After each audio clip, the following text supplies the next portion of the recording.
To news now along the Border Network for Human Rights releasing the first of several findings focused on human and civil rights violations that were carried out by Mexican law and immigration enforcement agencies. Yeah, they tell us a majority of people going through Mexico do not want to stay there. In fact, they come looking for protection in the United States, reuniting with their family, or looking for a job. KTSM 9 News reporter Skylar Soto is live from the U.S.-Mexico border. And Skylar, what else did those findings reveal? Well, Natasha, Andy, today they presented the Mexico section of abuse findings on the status of human rights at the border.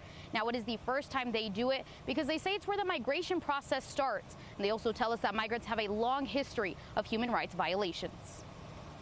We are shocked. I mean, there are situations that we knew that were happening, but this report confirms a number of things that we heard. Fernando Garcia, the executive director of Border Network of Human Rights, says it only makes sense as it's part of the corrupt system in Mexico. We've been documenting cases of law enforcement in the United States, Border Patrol, ICE, and others. With a total of 56 documented cases and over 200 identified abuses, one resulting in death. I saw and ultimately light that I mistook for the flash that they say you see at the end of the tunnel.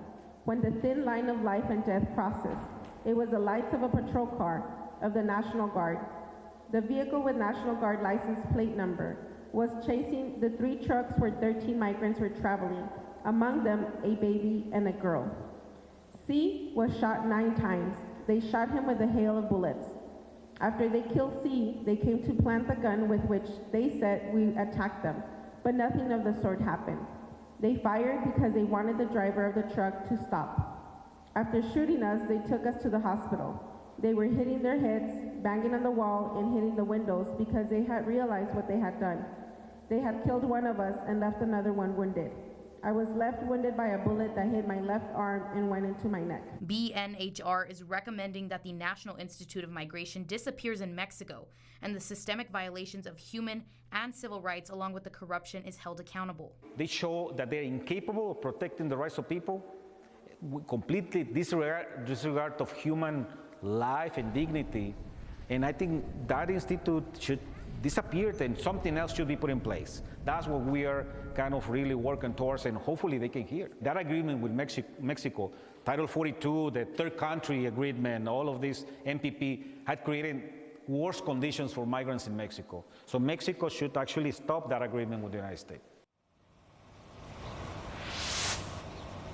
Now, Garcia says this is only one small piece of reality about what's happening in Mexico. And he tells us that the Mexican government wants to build a humane society. And Garcia's response to that is, let's do it. Let's fix the problems and change the strategy. Live at the U.S.-Mexico border, Skylar Soto, KTSM 9 News.